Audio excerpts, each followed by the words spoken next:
Hey guys, recently I posted a video about an amazing game I played against fellow Scrabble Grandmaster and YouTuber Will Anderson at the 2017 North American Scrabble Championships held in New Orleans.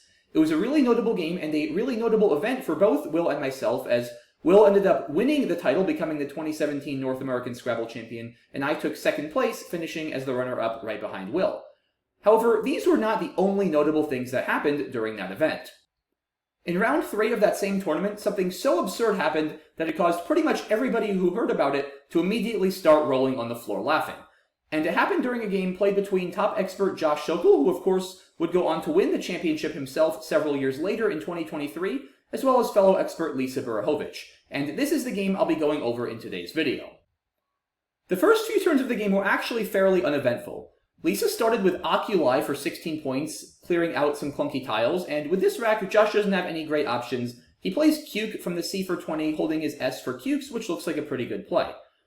Leesa fishes off 2 tiles, playing If for 20 points, and this right here, guys, is where things start getting very entertaining. With this rack of 7 seemingly clunky tiles, Josh amazingly has a 7-letter word. And that 7-letter word is none other than Joshism, which is of course defined as devotion to people named Josh. Now, being named Josh, this is of course one of Josh's favorite words, so he'd really love to get it down here for a nice bingo. However, there are 2 problems. Problem number 1 is there is nowhere on this board to legally play Joshism. It's worth mentioning that Oculi does not take a back S-hook because Oculi is already a plural of Oculus and thus can't be pluralized again. And problem number 2 is that Joshism sadly is not in the Scrabble dictionary. So because of all that, Josh was very disappointed on this turn, and I think that's probably what caused him to make a poor play.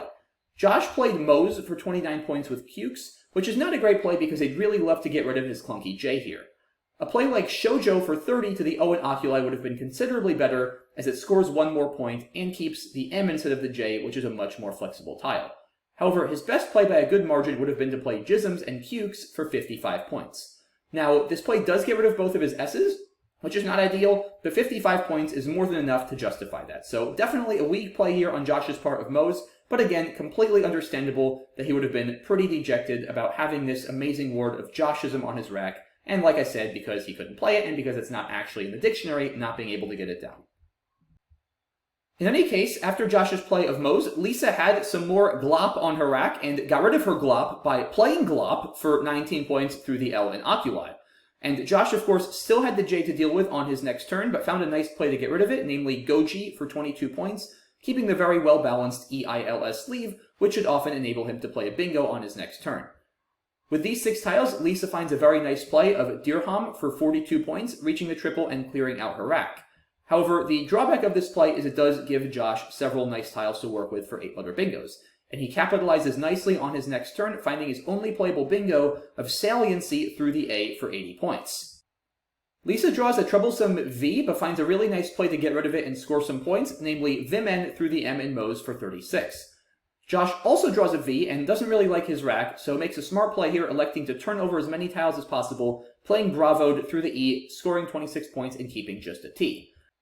And at this point you guys might be thinking, alright Mac, nothing that crazy has happened for a little while. Why have I been sitting through like 3 minutes of all of these turns that seemingly aren't that exciting? Well, here we go. This is where things start getting absolutely absurd. In this position, Leesa plays Bug in the bottom left corner for 24 points. And Josh finds himself with 3 sets of duplicates, 2 A's, 2 E's, 2 T's, and an N. Now, bugs are of course eaten by a bunch of other animals. And one type of animal that eats a very specific kind of bug is an anteater. Anteaters, of course, hence their name, eat ants. And Josh finds his only playable bingo in this position of, you guys guessed it, anteater to the R in Dirham. So was Josh inspired by Leesa's play of bug to come up with a word meaning something that eats bugs? Maybe. In reality, Josh probably found this because it's a fairly high probability 8 that someone of his caliber would have had a lot of practice studying and anagramming, but you still can't help notice the coincidence between a word and then a bingo that eats the word that was just played. Pretty interesting. And it's not over yet here. After Josh plays Anteater, Leesa finds herself down quite a lot of points. She's down 88 points, but she does have a blank and a really nice rack, so she's certainly going to be bingoing.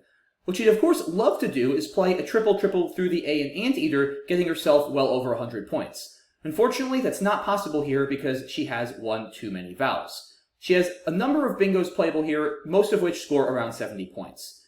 Her main options are through either the N or the T in anteater. She ends up going with decorate through the T, which seems like a pretty reasonable option. She could have played something like reloaned through the N, also scoring 70, but this gives back a really scary scoring spot on row 1 to Josh above the E in reloaned, where he could easily score 40 or maybe even 50 points.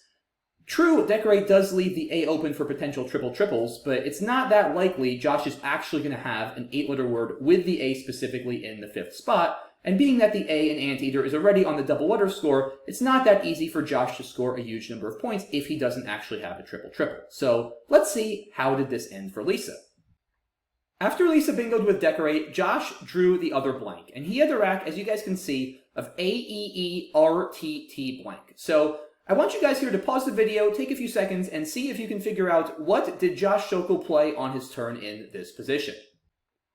Before I reveal what Josh played here, I want to read his comment on his annotated game because it's really funny. He writes, "I was completely stayed here on the surface, but inside I was completely freaking out. Was she actually going to leave the A open? Well, guess what, guys? She did leave the A open. And on this turn, Josh plays anteater through the A in anteater for a 113-point triple. Absolutely mind-blowing stuff. I don't think I've ever seen another game where somebody bingos with the same word twice in a row. I've seen games where somebody plays the same word twice as a bingo, but not back-to-back. Let alone, in this case, they were not only back-to-back, but the second instance was through the first instance, and it was a triple. This is just absolutely ridiculous and not a feat, as far as I know, that's ever come close to being replicated either before or since this game.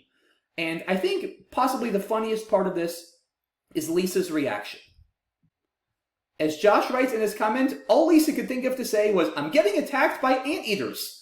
Now, technically, Leesa shouldn't be saying anything here. You're not supposed to talk in a tournament Scrabble game unless it's to, like, settle a rules dispute. But I think we gotta cut her a little slack, given how incredible this sequence of events was. And her comment is quite literally correct. This play was 113 points, and Josh's previous play, of course, also anteater, was 68. So Leesa just got hit with 2 turns worth of anteaters for a combined 181 points. Just absolutely ridiculous. And the rest of the game wasn't that interesting. I won't go over it in detail. Josh took a large lead, of course, with his triple here. He went up 131 points. And several turns later, Josh ended up winning this game by a final score of 498 to 370, so more or less holding on to his 130-point lead. If you take away the 2 anteaters, which once again scored 181 points, then Leesa would have won this game. So I think it's a very fair assessment for her to say that she got attacked by anteaters, and that's what cost her this game. To conclude this video, I want to go back to the position where Josh was waiting on pins and needles to see if Leesa would block the A in anteater, thereby stopping him from accomplishing this incredible feat of tripling with anteater through the A in anteater. Of course, she didn't block, and he was able to do just that. I've definitely had some situations where I'm just sitting there praying my opponent doesn't block this incredible play I have, whether it's some like crazy disconnected 9-letter bingo or some crazy high-scoring play. But I'd be curious to know, for my viewers, what's the craziest moment you've had in a Scrabble game where you have an available play in a single spot and you're just waiting, hoping with all of your might that your opponent doesn't block? It's a really kind of nerve-wracking but also exciting feeling, and I'd really love to know what are your coolest experiences with it. And if I can get enough responses, maybe I'll make a video compiling some of those moments. So let me know in the comment section what is your craziest moment like this, and let me know, of course, in general what you thought of this video. But yeah, really amazing stuff here. I've never seen anything like this before. I don't know if we'll ever see anything like this again, so definitely felt like it warranted a video. Major shout out to Josh, of course, for this absolutely absurd and incredible accomplishment, as well as to Leesa for being a good sport about this and recognizing just how absurd and noteworthy this was. So that's it for this one, guys. Really hope you enjoyed it and got some good laughs out of it, and I look forward to seeing you all soon for the next video. Have a good one. Bye-bye.